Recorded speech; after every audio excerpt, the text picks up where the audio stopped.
샬롬. 오늘 우리에게 주신 하나님 말씀은 마가복음 6장 34절로 38절입니다. 우리 한 목소리로 같이 읽겠습니다. 예수께서 나와서 큰 무리를 보시고 그 목자 없는 양 같음으로 인하여 불쌍히 여기사 이에 여러 가지로 가르치시더라.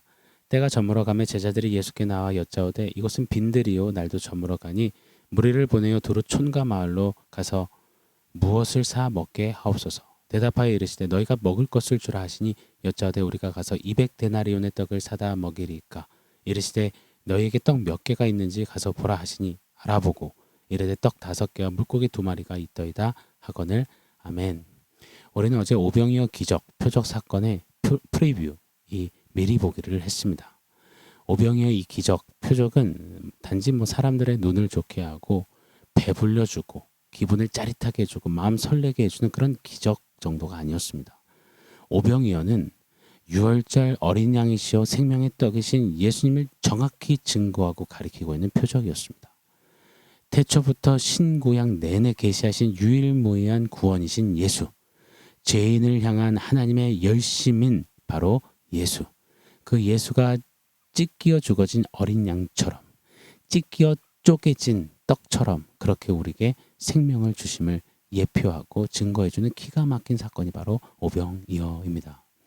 이 오병이어 사건을 우리 며칠간 조금 상고해 보도록 하겠습니다. 먼저 34절을 제가 한 번 더 읽어드리겠습니다. 예수께서 나오사 큰 무리를 보시고 그 목자 없는 양 같음으로 인하여 불쌍히 여기사 이에 여러 가지로 가르치시더라. 이 무리가 엄청나게 예수님 앞에 몰려들었어요. 근데 이들을 보시면서 진짜 이렇게 또 많냐? 와, 나 잠깐 쉬려고 왔는데 또 아이고 힘들어라. 아이고 어리 하지 않으셨습니다. 목자 없는 양같이 그냥 불쌍하다 하시며 그들을 바라보셨습니다. 날도 저물고 들판이고 아무것도 없는데 허기져 있는 무리를 보시고는 안쓰러이 여기시며 가엾이 여기신 우리 주님이십니다. 사랑하는 여러분, 성경을 통해서 보게 되는 우리를 향한 우리 주님의 기본적인 그 마음, 감정, 우리를 바라봄, 이것은 불쌍히 여김, 이거이실 때가 정말 많습니다. 아니요, 늘 그리하심을 봅니다. 죽은 나사로를 보시고는 불쌍히 여기셨고요.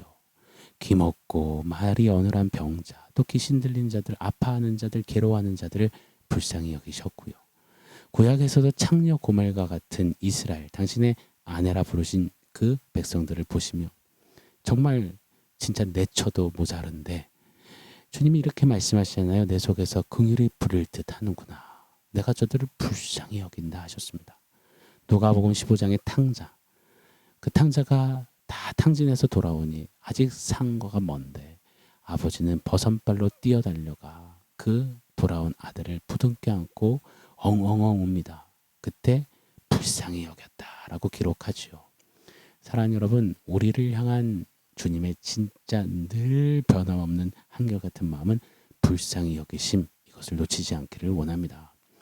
친정 부모님이 딸의 집에 와서 며칠 묵고 가시면서 아이고 우리 딸 짜내라, 아이고 우리 딸 힘들어서 웃재, 아이고 우리 딸 가엾어라, 이리들 입버릇처럼 하시잖아요.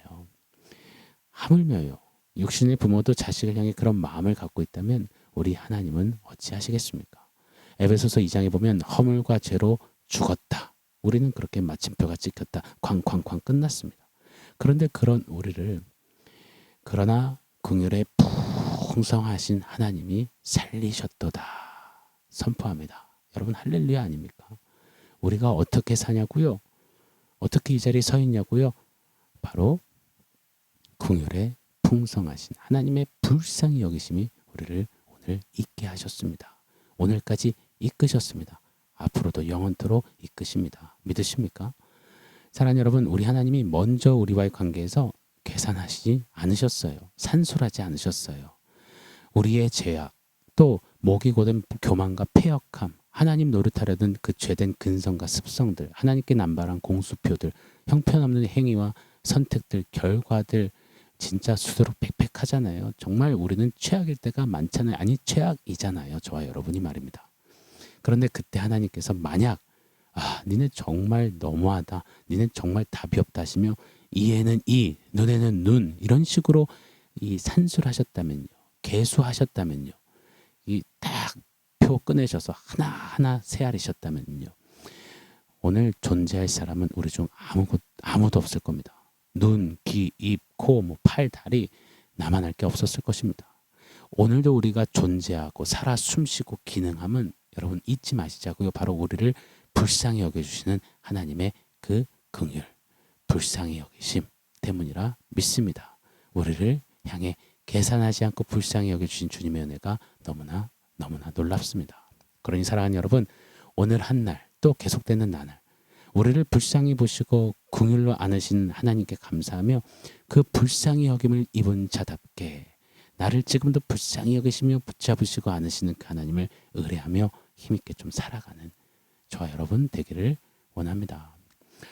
자, 오늘 보면 36절로 38절 상반절인데 제가 한 번 더 읽어드리겠습니다.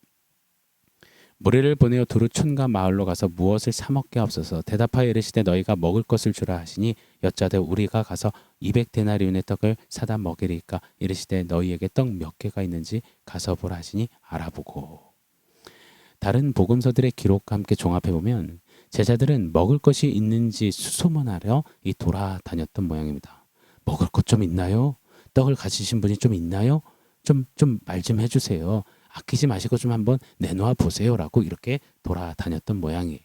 38절에도 떡 몇 개가 있는지 보라 하셔서 제자들이 알아보고라고 기록합니다. 알아보러 다녔어요.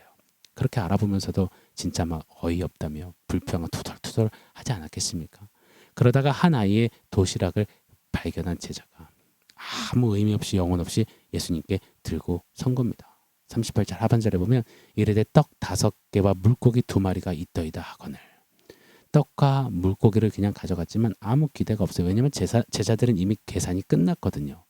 37절에 여짜오되 우리가 가서 200데나리온의 떡을 사다 먹이리까. 이미 계산이 끝났어요. 딱 보니 200데나리온 정도가 필요할 텐데 이걸 어떻게 구합니까? 계산 정리가 끝난 겁니다. 보통 성인 남성 노동자의 하루 품삯 정도가 이 한 데나리온이었습니다. 당시의 말입니다. 마태복음 20장에 보면 포도원 품꾼 비유에서도 하루 일당이 1데나리온으로 그렇게 소개되거든요. 그럼 한번 계산해 보시자고요. 1데나리온이 하루 일당입니다. 그러면 200데나리온은 한 200일치 임금이 되겠죠. 안식일 빼고 하면 당시 한 8개월치의 월급 수준이 200데나리온 겁니다. 오늘날로 환산하면 정확히 딱 맞출 수는 없지만 한국을 기준으로 했을 때 시급이 1320원이잖아요. 그럼 대략 하루 일당을 10만 원에서 15만 원 잡는다면 200 곱하기 10만 원만 해도 약 2천만 원. 200 곱하기 15만 원만 해도 얼마입니까? 3천만 원 이렇게 되겠죠. 즉 약 한 2천에서 3천만 원 정도의 큰 돈이 지금 200데나리온입니다. 그래서 제자들은 지금 단순히 돈 없어요. 주님 이건 지금 감당이 안 됩니다. 이 정도 인원을 먹이려면 엄청난 비용이 듭니다. 우리가 어떻게 가서 200데나리온의 떡을 사다 이 무리를 먹인단 말입니까? 자, 이렇게 주님 앞에 되레 질문하고 있는 겁니다. 아니요, 그냥 못하겠다라고 반문하는 겁니다. 여러분, 산수 수학 질문 하나 드리겠습니다. 2 더하기 5는 얼마일까요? 네, 7입니다. 맞는데 틀렸습니다. 오병이어 기적의 현장에서는 지금 남자만 5,000명, 여자, 아이, 어르신들 다 포함하면 2만 명이 좋게 넘는 무리 수입니다. 끝이 안 보일 정도로 큰 무리들이 가득 차 앉아 있습니다. 그 앞에 유일한 양식이 오병이어입니다. 물고기 2마리, 보리떡 5개. 자, 한 번 더 질문 드릴게요. 2 더하기 5, 답은 뭘까요? 제자들의 답은 200데나리온이었습니다.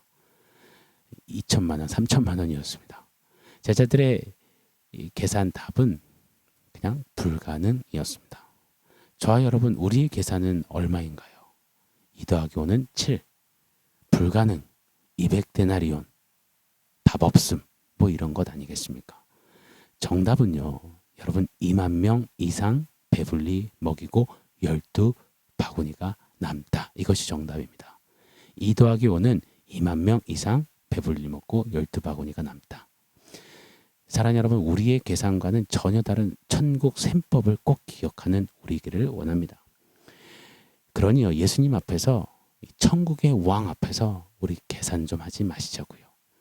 계산하면 2 더하기 5, 7로 2만 명 절대 해결 못합니다. 그러나 계산하지 않고 신뢰하면, 의뢰하면, 의지하면 7대 2만이 2만 명이 넘는 12바구니가 남는 이것이 가능하게 된단 말입니다. 자, 형제님들 우스갯소리 한번 할게요. 전설의 17대 1 싸웠던 이런 소리 그만하시자고요. 17대 1이 말이 됩니까? 아무리 무린 고수라도 무협지에서나 영화에서나 가능하지 17대 1로 싸워서 이기는 이게 가능합니까? 근데 아무 계산도 없이 그냥 내가 말이지 왕년에 라떼 17대 1로 막 싸워서 허풍을 지르기를 잘하잖아요. 남자라면 누구나 그런 허풍이 있잖아요. 자, 그렇게 계산도 하나 세아리지도 않고 그냥 허풍을 마구 질러대기를 잘하면서 왜 예수님 앞에서는 늘 점 하나, 소수점 하나까지도 계산하고 따지고 세아리고 되네 안 되네 못하네 하네 이렇게 계산하고 또 계산하고 그러는 우리인지 우리 좀 한번 돌아봤으면 좋겠습니다. 자, 그렇다면 천국 셈법이 뭘까요? 마태복음 13장에는 예수님이 가르쳐 주신 천국 셈법이 기록되어져 있습니다. 먼저는 겨자씨 한 알 셈법이 있습니다. 마태복음 13장 32절에 보면 이는 모든 씨보다 작은 것이로되 자란 후에는 풀보다 커서 나무가 되매 공중의 새들이 와서 그 가지에 깃들이니라. 아멘. 아주 작은 겨자씨 하나, 있는지 없는지도 모를 정도로 작고 보잘것없는 그 겨자씨가 심겨져 우미 트고 싹이 트고 쭉쭉쭉 기둥을 솟아내고 줄기를 뽑고 나면 거대한 나무가 되어서 수없이 많은 새들이 앉는 보금자리가 될 줄을 누가 알았단 말입니까? 그 작은 씨와 그 거대한 나무, 이 셈이 누가 해봤겠냐는 겁니다. 그러나 천국 셈법에는 있다는 겁니다. 또 두 번째, 누룩 셈법입니다. 마태복음 13장 33절에 천국은 마치 여자가 가루 사말 속에 갖다 넣은 전부 부풀게 한 누룩과 같으니라. 누룩은 오늘날로 치면 베이킹 소다겠죠. 그냥 하얀 조그만 가루예요. 이 누룩으로 인해서 반죽이 엄청난 큰 빵으로 부풀어 오르는 겁니다. 작은 가루 알맹이 하나가 이 엄청난 비밀과 힘을 담고 있을 줄 누가 세하려 받겠습니까? 여러분, 천국 셈법은 뭘 말해줍니까? 세상의 눈으로는 별 볼 일 없이 비천하고 작고 무익해 보여도 아무 쓸모짝이 없어 보여도 그곳에 인간의 수치로 계산으로 산술해낼 수 없는 거대한 생명이, 거대한 비밀이, 거대한 신비가, 거대한 능력이 있다는 것입니다. 여러분, 십자가가 어떻습니까? 사람들 눈에는 흉악한 죄인이 달려주는 냄새나고 더럽고 추한 것 아니겠습니까? 잔인한 것 아니겠습니까? 그 십자가가 아무 소망도 가능성도 없어 보이잖아요. 그냥 저주받아 끝나는 자리잖아요. 그러나 천국 셈법을 받아 누린 자들은 아는 겁니다. 그 십자가가 생명이고 그 십자가가 우리의 능력이고 그 십자가가 우리의 전부고 그 십자가 없이는 우리는 아무것도 아님을 말입니다. 고린도전서 1장 18절 말씀이죠. 십자가의 도가 멸망하는 자들에게는 미련한 것이요 구원을 받은 우리에게는 하나님의 능력이라. 할렐루야. 오병이어는 이 천국 셈법이 정확하고도 분명하게 가시적으로 드러난 사건입니다. 이 제자들이 들고 온 아이의 도시락 보십시오. 물고기 2마리. 고등어처럼 큼직한 생선도 아닙니다. 당시의 주식은 멸치 같은 작은 생선을 튀겨서 빵에 돌돌 말아 싸먹는 거였거든요. 그러니까 손가락 굵기 정도의 작고 형편없는 생선이었습니다. 그리고 보리떡 5개요. 보리떡은 당뇨 환자들에게 좋은 건강식이 아니었습니다. 당시 보리는 보잘것없는 것이었어요. 당시 가축의 사료로 쓰던 것이 보리였죠. 또한 가늠하다 적발된 여인들이 속죄로 드리던 제물이 보리였습니다. 그만큼 형편없게 여기는 것이었어요. 그 간음죄를 지은 여인의 약하고 악하고 추함을 이 보리에 빗댄 거죠. 자, 그런 보리떡이었습니다. 자, 아무도 상상 못했습니다. 그런데 예수님 손에 그 작은 물고기가 볼잘것없는 그 보리떡이 그냥 들리니 천국 셈법이 무리들의 눈앞에 펼쳐지는 것입니다. 자, 그러니 사랑하는 여러분, 오늘 설교 제목처럼 한 번 더요. 예수님 앞에서 계산 좀 하지 마시자고요. 예수님 앞에서는 계산하는 게 아니라 천국 셈법을 신뢰하는 겁니다. 예수님 앞에서 지금 내 처지가 어떻고 교회 신앙생활하는데 거리가 멀고 상황이 어떻고 이게 없고 저게 없고 이걸 해야지 가능한데 지금 일을 얻는데 10이 나올 리가 없고 이런 거 하지 마시자고요. 저와 여러분이 좀 우리의 계산을 내리고 천국 셈법을 하는 순간 하나가 천을 하나가 만을 당하는 하나님 나라의 용맹스러운 기적의 역사들이 저와 여러분에게 분명히 일어날 것입니다. 천국의 왕 예수께서 천국의 셈법을 준비하셨습니다. 고로 계산하지 말고 예수님을 신뢰하는 저와 여러분 되기를 예수 이름으로 축원합니다. 자, 오늘 원포인트는 천국 셈법입니다.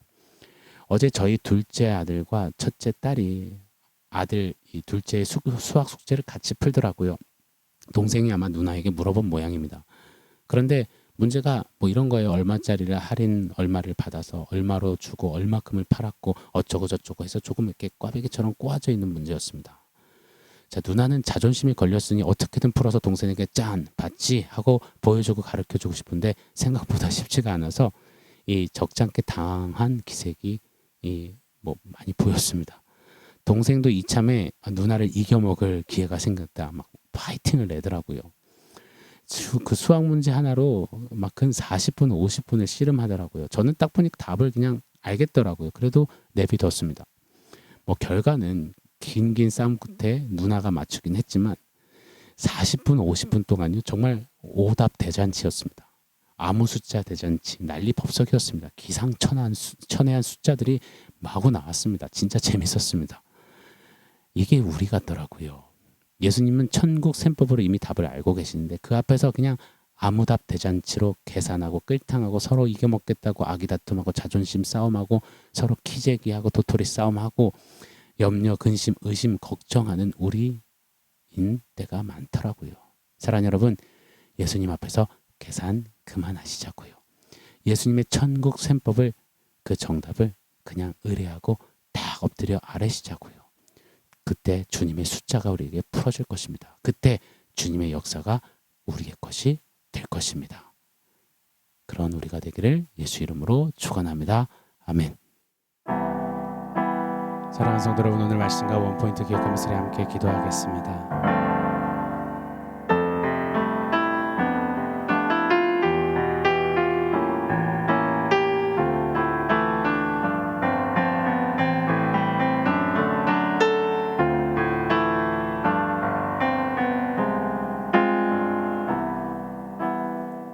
하나님, 우리를 불쌍히 보시고 계산하지 아니하시고 우리를 살려주시고 우리를 붙잡아 주시고 우리를 안아주시니 감사합니다.